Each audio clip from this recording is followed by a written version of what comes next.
tous et à tous, j'espère que vous allez bien. Je m'appelle Mourad Fatah et je suis responsable stratégie et partenariats internationaux au sein de Casablanca Finance City.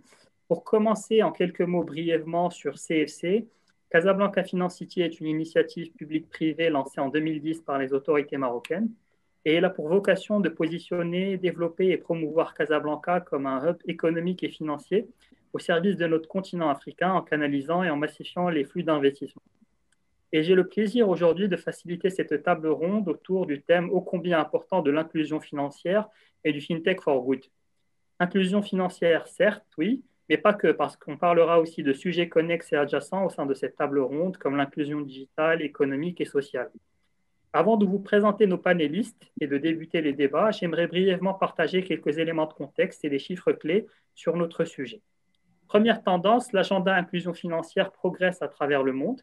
Depuis 2010, près d'une soixantaine de pays ont pris des engagements forts en faveur de l'inclusion financière et plus d'une trentaine de pays, dont le Maroc, ont déjà lancé une stratégie nationale. Ceci en alignement avec un alignement certain avec l'agenda international de Bali.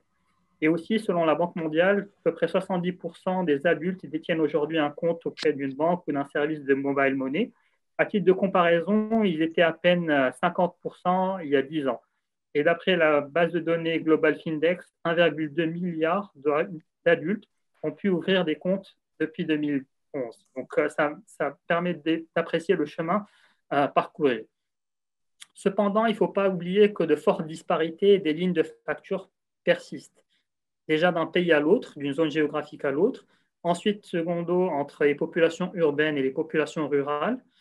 Troisièmement, entre les segments jeunes et plus âgés de la population, entre hommes et femmes, gender gap, entre le bottom et le top de la pyramide, et enfin entre les micro, petites et moyennes entreprises, le secteur informel dans sa globalité, et d'autre part, les grands groupes. Donc, ce qui est certain, c'est que la transformation digitale et technologique accélère le momentum d'inclusion financière. Et en particulier, nous avons pu constater que le Covid et le contexte actuel a catalysé de manière conséquente l'adoption du e-commerce, du mobile payment, du e-wallet en Afrique et dans d'autres régions dans le monde. Donc, pour atteindre le plein potentiel en termes d'inclusion financière et les objectifs de développement durable des Nations Unies, divers leviers sont encore à activer. Certes, des défis restent à relever, mais aussi, et peut-être le plus important pour nos tables rondes, des solutions et des opportunités business tangibles à impact positif existent. Du coup, lors de cette table ronde, on tentera d'aborder entre autres quelques questions clés comme quelles stratégies et feuilles de route sont mises en place par les États, par les autorités de régulation pour favoriser l'inclusion financière. Dans quelle mesure l'identification digitale peut être un levier de l'inclusion financière et sociale plus globalement? Quel rôle pour les startups fintech dans l'agenda d'inclusion financière? Et puis, quel modèle de coopération, compétition sont envisageables entre les parties prenantes de l'écosystème fintech, à la fois startups, acteurs historiques, banques, assurances, opérateurs telco, les régulateurs, les incubateurs, accélérateurs et le monde académique. Donc, somme toute, on essaiera à travers cette table ronde et ces témoignages d'identifier des études de cas, des bonnes pratiques et des quick wins actionnables en matière d'inclusion financière. Et pour ce faire, nous avons un panel de grande qualité et assez diversifié. D'abord géographiquement, parce qu'on a des représentants qui viennent du Maroc, de France, du Luxembourg et d'Afrique. Ensuite, une mixité de profils typologiques d'institutions qui sont représentés. On a un régulateur, une banque centrale, on a un cabinet de conseil du Big Four, et last but not least, 3 startups fort prometteuses. Donc, parmi nous aujourd'hui, nous avons Madame Fedoua Jouali, qui est responsable FinTech et développement des paiements au sein de la Banque centrale du Maroc, Banque El Maghreb. Bonjour. Nous avons Monsieur Mehdi Barrakat, qui est senior manager chez PricewaterhouseCoopers. Monsieur Grégory Ekan, qui est CEO et fondateur de Cosmic, qui est basé au Luxembourg. Monsieur Loïc Ouattara, CEO et cofondateur de Jobacash, qui opère entre la France et l'Afrique, comme il nous expliquera plus tard. Et Monsieur Ismaël Balgache, CEO et fondateur de WAFR, qui est une fintech marocaine. Donc, bonjour à vous et merci d'avoir répondu favorablement à notre invitation. Un petit point rapide de housekeeping au passage pour notre audience. On commencera par un premier round de questions qui sera adressé à chacun des panélistes. Ensuite, on aura l'occasion, à travers une seconde vague de questions ouvertes, cette fois, d'échanger, d'interagir, de compléter ce qui a été dit précédemment. Et enfin, on se gardera quelques minutes à la fin pour prendre quelques questions d'audience. Donc, sans plus tarder, et honneur aux dames, chers messieurs, je commencerai par Madame Jouali. Madame Jouali, la Banque centrale du Maroc a été proactive en mettant en place il y a quelques années avec le ministère de l'Économie et des Finances une stratégie nationale d'inclusion financière. Pouvez-vous nous en dire davantage? Quelle en est la vision? Quels sont les objectifs de cette stratégie? Quel en est le bilan à date? Quelles sont les perspectives et surtout comment la pièce maîtresse FinTech s'intègre au sein de cette stratégie nationale d'inclusion financière? Merci. Merci beaucoup, Mourad. Alors, en fait, je pense que vous avez fait une excellente introduction par rapport aux défis de l'inclusion financière et par rapport, en fait, au momentum des stratégies dans des pays, en fait, en voie de développement qui mettent en place des stratégies nationales d'inclusion financière. Ce qu'il faudrait savoir et ce que je voudrais rappeler, c'est que la stratégie nationale d'inclusion financière qui a été lancée en 2019 au Maroc a été un aboutissement d'un ensemble de travaux qui ont commencé depuis 2007, déjà avec la stratégie globale du secteur financier pour pouvoir améliorer les taux de bancarisation, pour pouvoir améliorer les offres, avoir des offres low banking income, avoir en fait des principes forts pour la protection du consommateur et bien sûr miser en fait sur l'éducation financière. Donc, en 2019, c'était aussi la suite de beaucoup d'études et d'analyses qui ont été effectuées conjointement avec le ministère des Finances, d'économie et des Finances, pour formuler en fait ces stratégies qui a été lancée plus exactement en avril de 2019. Donc, en fait, ces stratégies englobent l'ensemble des acteurs. Donc, on a des acteurs publics et privés autour de la table. Et donc, nous discutons plusieurs objectifs que nous avons définis pour un moyen terme que nous avons identifié 2023 et des objectifs à long terme à horizon 2030. Et tout cela va dans le sens d'améliorer vraiment l'utilisation des produits et des services financiers, mais aussi leur accès et de réduire au maximum les disparités dont vous avez parlé tout à l'heure, que ce soit genre ou géographique ou jeunes adultes et aussi pour les toutes petites entreprises. Donc en fait, l'idée, c'est vraiment d'avoir des solutions abordables, simples d'usage, à bas coût, une capillarité de réseau et d'accès, de points d'accès aux services financiers et avoir une proximité plus forte et des actions de sensibilisation assez couvertes d'éducation financière. Donc, pour ces stratégies-là, nous avons défini 8 leviers stratégiques sur lesquels nous travaillons dans le cadre de groupes de travaux qui sont tenus de façon périodique et qui reportent bien sûr au Conseil national d'inclusion financière qui est présidé par le ministre de l'économie et des finances et bien sûr avec l'ensemble des preneurs de décision. Donc, en fait, ces 8 leviers, on a le premier levier et qui est un levier majeur et la réussite du déploiement du paiement mobile et de l'argent mobile de façon plus large, le fait de développer la microfinance comme un levier fort d'inclusion financière, le fait de développer aussi une assurance inclusive et peut-être même l'intégrer dans les offres paiement mobile et aussi créer de l'accélération d'inclusion financière même dans les offres bancaires qui existent aujourd'hui pour pouvoir les affiner selon les typologies de clientèle. Et on a aussi, bien sûr, en fait, tout l'arsenal d'outils à mettre en place pour faciliter le financement des toutes petites entreprises et d'accélérer aussi la dématérialisation des paiements, notamment ceux qui sont versés par le gouvernement. Et enfin, coordonner et accélérer les actions sur l'éducation financière. Donc, en fait, les 3 premiers leviers que j'ai cités, qui sont le paiement mobile, la microfinance et l'assurance inclusive, sont en fait les leviers qui sont les plus urgents ou ceux qui, en fait, qui vont créer un choc d'inclusion financière pour développer des modèles qui sont innovants ou des modèles, en fait, alternatifs à ce qu'on a aujourd'hui.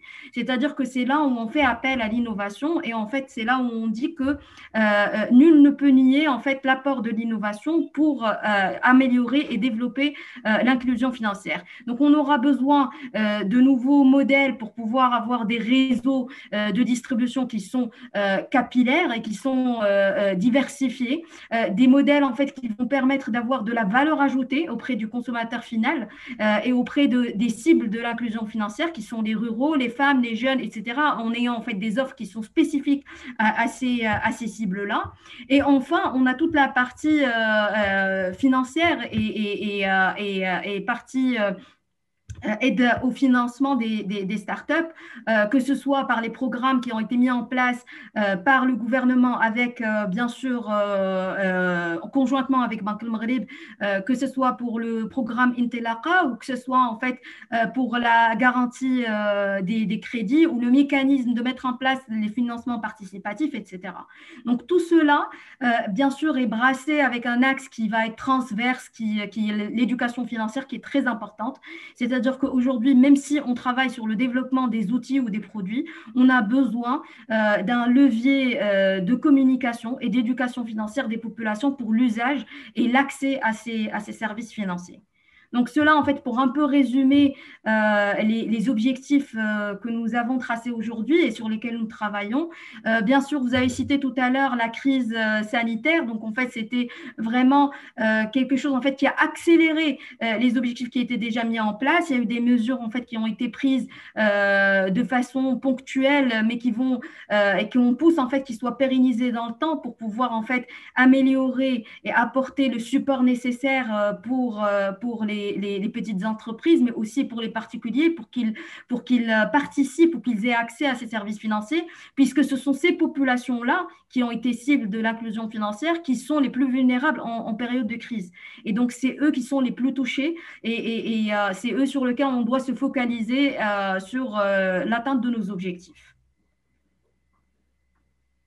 Pour ne pas dépasser le temps, j'espère en fait avoir brassé de façon très synthétique nos travaux et nos objectifs de manière stratégique.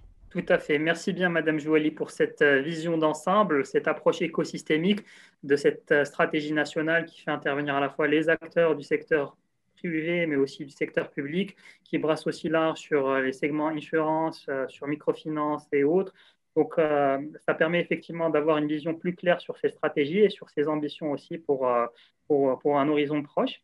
Maintenant, j'ai envie de donner la parole à Monsieur Barqad de Pricewaterhouse, qui est une expertise forte sur la thématique de l'identification digitale. Déjà en préambule, Monsieur Barqad, de quoi parle-t-on justement? Pouvez-vous partager avec nous quelques éléments sur l'identification digitale globalement, mais aussi sur les travaux que vous faites dessus, et en particulier le cas Maroc? Et surtout, en quoi est-ce que ces démarches-là convergent vers l'agenda inclusion financière? Merci. Bonjour Morad, bonjour à tous. Effectivement, l'identification digitale est un des enjeux clés de l'inclusion financière au sens large, voire même de l'inclusion sociale. On parle d'identification digitale qu'on va devoir s'authentifier en temps réel et à distance. C'est-à-dire à chaque fois que je vais avoir à donner ma carte d'identité, là aujourd'hui, en étant identifié digitalement, je peux la faire à distance et en temps réel.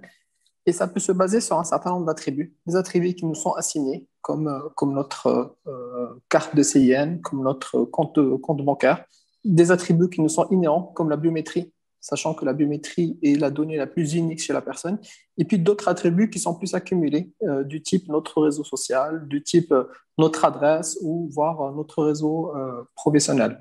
Donc, l'objectif étant d'utiliser un certain nombre d'attributs pour pouvoir s'authentifier à distance. Et ce système d'identification digitale à travers les pays est fait de différentes manières. On va trouver un certain nombre de systèmes qui sont plus, qu'on appelle plus centralisés, qui sont généralement lancés par l'État. Et là, l'une des plus grosses expériences qu'on voit dans le monde, c'est l'expérience indienne, parce qu'en 2018, ils ont réussi à identifier digitalement 1 milliard de personnes. Donc, c'est le plus gros programme d'identification digitale lancé par un pays. On va retrouver des systèmes d'identité qui sont plus fédérés, on va dire, qui se basent sur une identité d'un secteur. Et là, alors, il y en a beaucoup, c'est la majorité des systèmes qu'on retrouve et des systèmes d'identité fédérés. Et l'un des plus connus est France Connect en France, qui permet, à travers l'identité postale ou à travers l'identité des impôts en France, de s'authentifier à un certain nombre de services.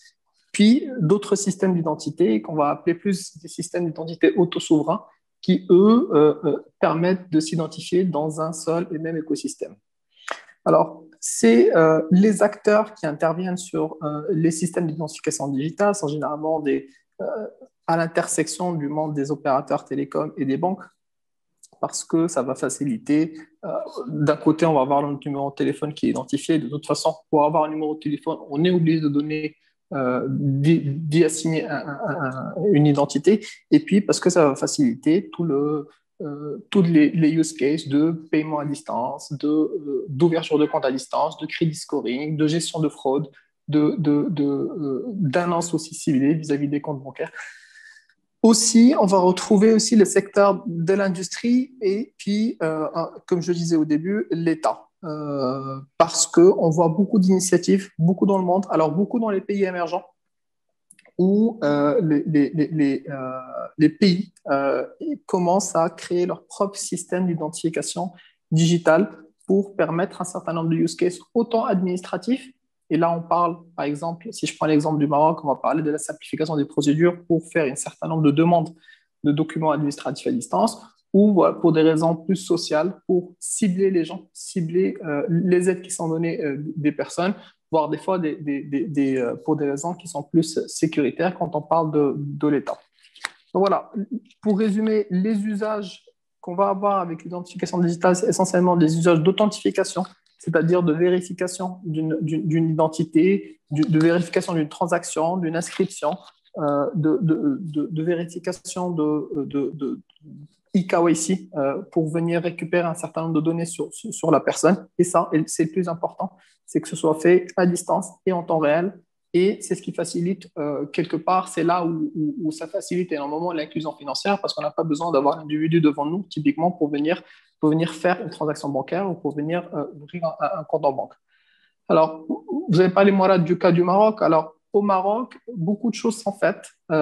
L'une des plus grosses initiatives en termes d'identification digitale est ce qui est communément appelé le RSU, donc le registre social unique, qui se base sur le RNP, qui est le registre national de la population, et qui est conduit par le ministère de l'Intérieur pour venir cibler la population qui est bénéficiaire d'aide et lui attribuer un identifiant pour qu'elle puisse demain s'authentifier et avant de bénéficier de cette aide. Ça a plusieurs vertus, hein. Ça permet d'éliminer la fraude autour des aides, ça permet d'éliminer un certain nombre de doublons, ça permet de fiabiliser.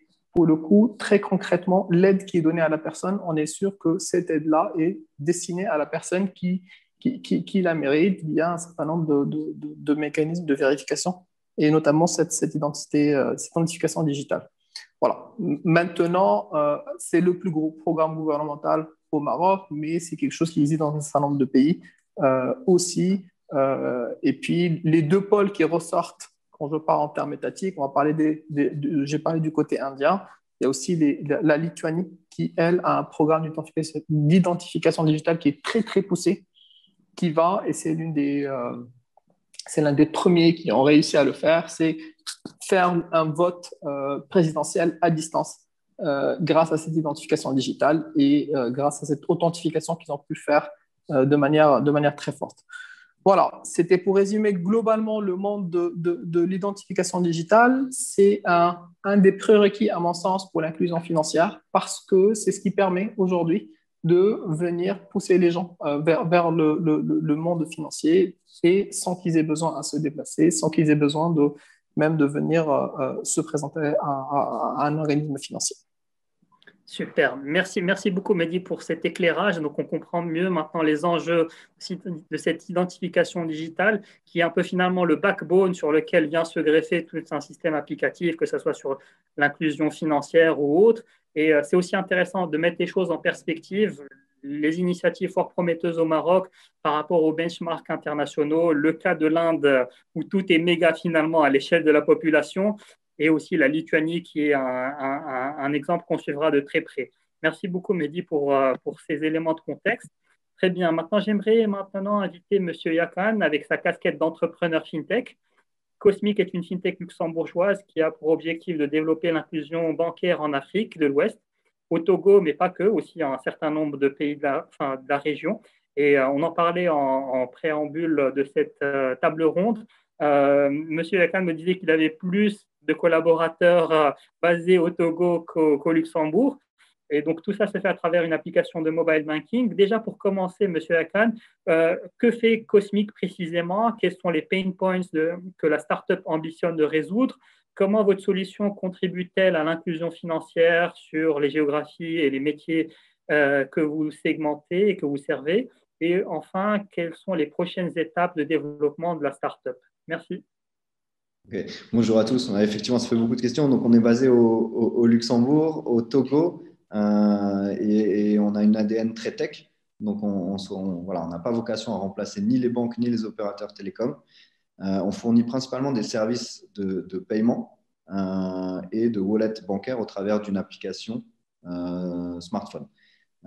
Donc, ensuite, plus généralement, les services financiers. Et on va redistribuer parfois des produits selon les pays, d'autres acteurs type assurance ou même crédit. Voilà. Donc très humblement, comment on peut régler la problématique de l'inclusion financière?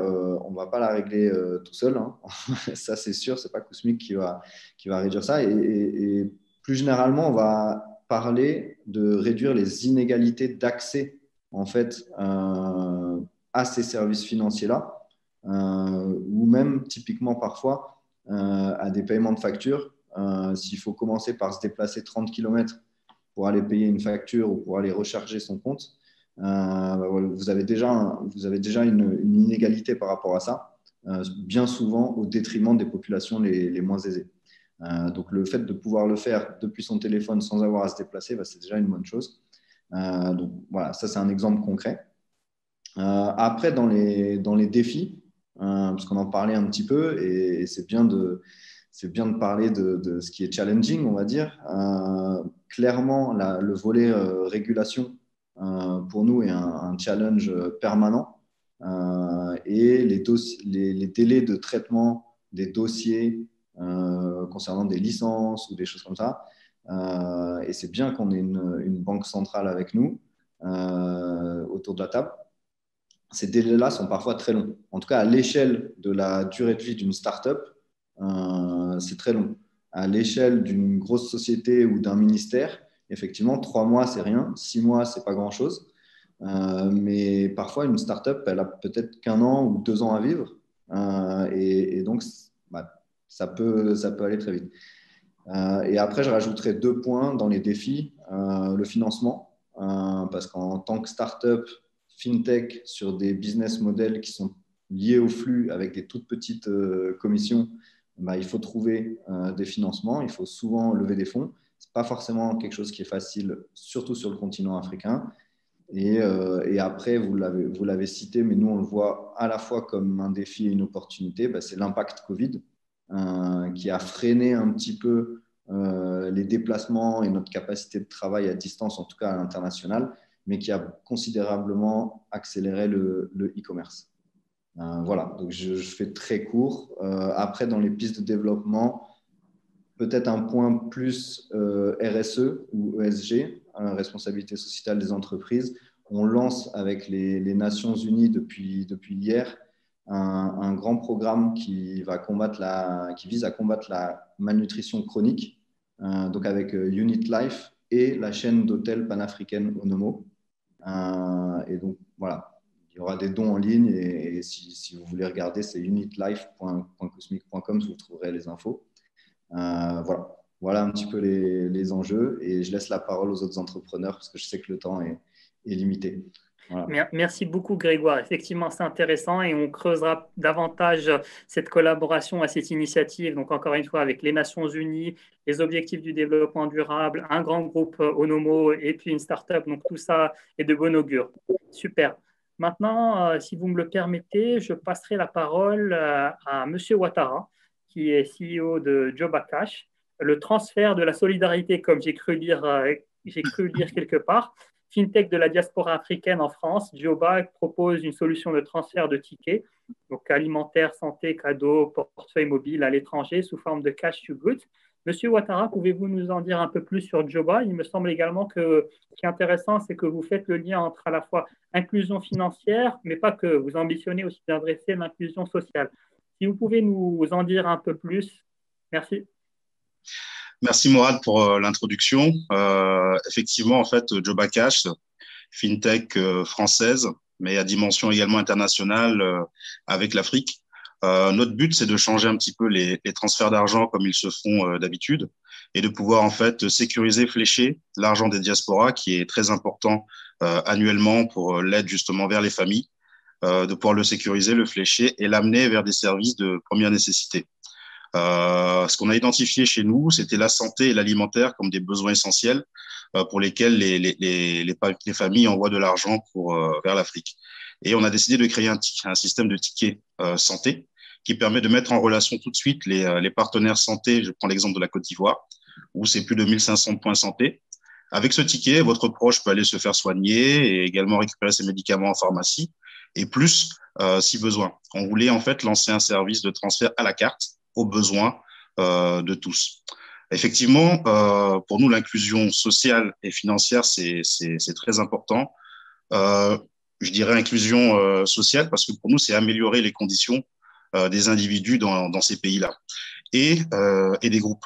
Quand on améliore, c'est mettre directement en relation en fait, des partenaires santé vers lesquels peut-être le flux financier ne serait pas arrivé, permettre justement ce développement grâce à ce système-là. On sait que la diaspora africaine, l'argent qu'elle envoie annuellement représente des fois même plus que l'investissement privé dans certains pays. Et donc, il était essentiel pour nous de pouvoir les mettre justement dans ce système, au cœur du système, la diaspora, et également au cœur du système, les entreprises africaines avec lesquelles on est partenaire. Très bien, très bien. Superbes initiatives, Monsieur Ouattara, et plein de succès pour tout ce que vous faites. Last but not least, j'aimerais maintenant donner la parole à Monsieur Bargache de Wafr, jeune fintech marocaine, mais néanmoins fort prometteuse.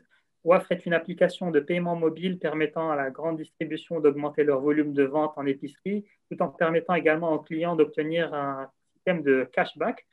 Monsieur Bargache, que fait Wafr au juste? Quelles sont les problématiques que vous adressez? Quelles propositions de valeur apportez-vous?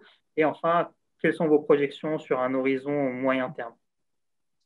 En fait, avec Wafr, on est parti d'un postulat de base, c'est qu'en fait, dans le monde, et particulièrement dans les pays où la majorité des gens ne sont pas inclus dans l'inclusion financière, les gens faisaient leurs achats du quotidien, principalement auprès des épiciers. Donc, pour dire les choses de manière 7 milliards d'êtres humains, il y en a à peu près 5 milliards, donc l'écrasante majorité, qui vont faire leurs achats du quotidien chez l'épicier du coin. Et c'est un problème extrêmement important parce que les acteurs de la grande distribution qui fabriquent ces choses qu'on achète chez l'épicier ont un mal fou à réussir à distribuer correctement dans ces épiciers et à avoir une performance commerciale dans ce canal de vente pour une raison très simple, c'est que c'est un canal qui est complètement informel. Et donc, c'est pour ça qu'on a inventé Wafr.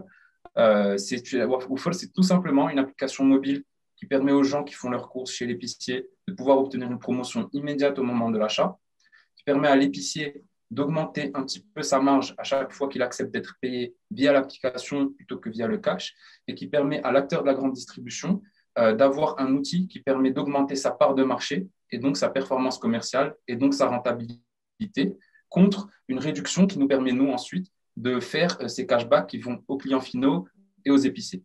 Donc, concrètement, Wafr, c'est d'une part une application qui permet d'aligner les intérêts de monsieur tout le monde, du citoyen d'un pays en voie de développement, du petit commerçant qui est l'épicier et de la grande entreprise qui est l'entreprise de la grande distribution. Mais aussi et surtout, Wafr, c'est une entreprise qui a pour vocation, on l'espère, de faciliter l'inclusion financière. Encore une fois, un chiffre pour étayer ce propos. Si vous prenez, alors je vais parler du Maroc parce que c'est évidemment le pays que je connais le mieux, mais si vous prenez la dépense des Marocains, vous avez en moyenne 30 à 35% de leurs dépenses qui se fait dans ce qu'on appelle communément le FMCG, c'est-à-dire le Fast Moving Consumer Goods, les biens de grande consommation. Concrètement, ce qu'on achète pour boire et manger, puisque c'est un besoin physiologique, on est obligé de manger tous les jours, sinon on meurt. Et donc, en fait, 35% de l'argent, donc là, le gros de leurs dépenses va dans cette dépense-là, et 85% de ces dépenses se font chez l'épicier. Autant dire qu'on est capable de mettre une corrélation directe entre deux choses, c'est la dépense des Marocains et l'endroit où ils dépensent le plus, qui est l'épicier. Donc, en fait, quand on se met à parler d'inclusion financière, on se rend compte que si on arrive à faire que les gens payent avec un moyen de paiement qui n'est pas le cash chez l'épicier, ben, en fait, on a fait une grosse partie du chemin. Et si je pense que c'est une grosse partie du chemin qu'on ferait si les gens transactent chez l'épicier par le biais d'une solution de paiement mobile, c'est parce qu'il y a encore quelques mois, j'ai eu l'immense chance d'être country manager d'une startup française au Maroc, qui est un concurrent de Uber, qui est Hitch.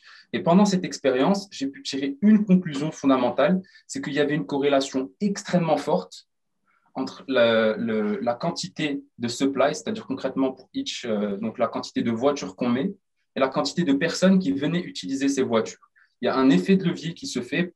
À chaque fois qu'on amène plus de voitures, on amène un multiple plus important de clients. Et ma théorie, c'est que ce sera également la même chose pour l'inclusion financière. Ce que ça veut dire, c'est que si on arrive à mettre plus d'épiciers qui acceptent des paiements mobiles, eh ben, ça sera extrêmement facile de faire venir, de convertir beaucoup plus de Marocains à payer avec des outils de paiement mobile. Et donc participer à de l'inclusion financière, évidemment. Très clair, très clair. Merci Smaïl. En tout cas, je retiens des interventions pertinentes des uns et des autres que voilà, il y a un agenda, il y a un framework qui est mis en place par les autorités, que voilà, il y a des opportunités aussi qui sont portées par des entrepreneurs, par des forces vives et qui sont en train de shaper un peu l'inclusion financière en Afrique. Malheureusement, enfin, on est contraint par le temps et donc les organisateurs me rappellent à l'ordre. Peut-être juste une question pour un peu conclure. Quelles sont un peu les perspectives, quel modèle de coopération pour booster davantage l'inclusion financière? Donc, la multiplicité des parties prenantes, que ce soit secteur privé, secteur public, start-up, grands groupes, opérateurs bancaires et telco, les régulateurs aussi sont du jeu. Clairement, comment créer davantage de synergie et de liens entre ces différentes parties prenantes pour encore booster davantage l'inclusion financière? Je vous demanderai par contre d'être très bref dans vos réponses et merci d'avance. Moi, je vais peut-être me lancer, si vous me le permettez. Je pense qu'il y a une chose qui serait de nature à très largement favoriser l'inclusion financière. C'est par ailleurs une chose qu'on constate dans les pays dans lesquels l'inclusion financière progresse très fort. Il y a une corrélation très forte entre la progression de l'inclusion financière et la quantité de fintech qui se crée dans un environnement. La condition sine qua non pour qu'une fintech puisse se faire dans un pays, c'est que les entreprises qui possèdent un agrément, qui sont régulées, puissent avoir accès à des API ouvertes. Donc, moi, ce que je pense, c'est qu'il y aura partout dans le monde des corrélations très fortes entre le fait qu'on ait des environnements d'API ouvertes et l'inclusion financière des gens. Très bien, très bien. Merci Ismaël. De l'autre côté, peut-être juste du côté du régulateur, je pense que les takeaways qu'on pourrait avoir, c'est avoir ce dialogue avec le marché et vraiment être à l'écoute des innovations qui se présentent à nous et comment on pourrait les intégrer et comment les accompagner pour être conformes, mais aussi faire évoluer nos régulations et nos réglementations de façon à avoir l'ensemble des objectifs atteints avec les acteurs eux-mêmes. Parfait, très bien. Pour le consultant, peut-être, moi je dirais, et on est complètement dedans, hein, c'est l'environnement startup, c'est l'écosystème startup qui doit catalyser cette inclusion financière. J'ai parlé de l'identification digitale, mais l'État peut mettre en place une base d'identification digitale. Et donc, autour de cette base, il y a besoin de construire un certain nombre de solutions qui peuvent rapprocher le citoyen de la banque. Et c'est là où rentrent en jeu toutes les solutions d'ouverture de compte à distance, de paiement à distance, sur la base d'un identifiant qui est plus assuré par l'État et avec un service financier derrière. Parfait.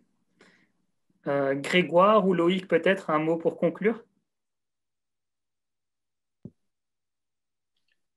Ouais, je veux bien prendre la parole. Alors nous, notre vision, c'est qu'on n'attend pas forcément et c'est dangereux d'attendre que les pouvoirs politiques ou les institutionnels ou les régulateurs arrangent tout l'écosystème pour qu'il devienne favorable. On n'a pas ce temps-là.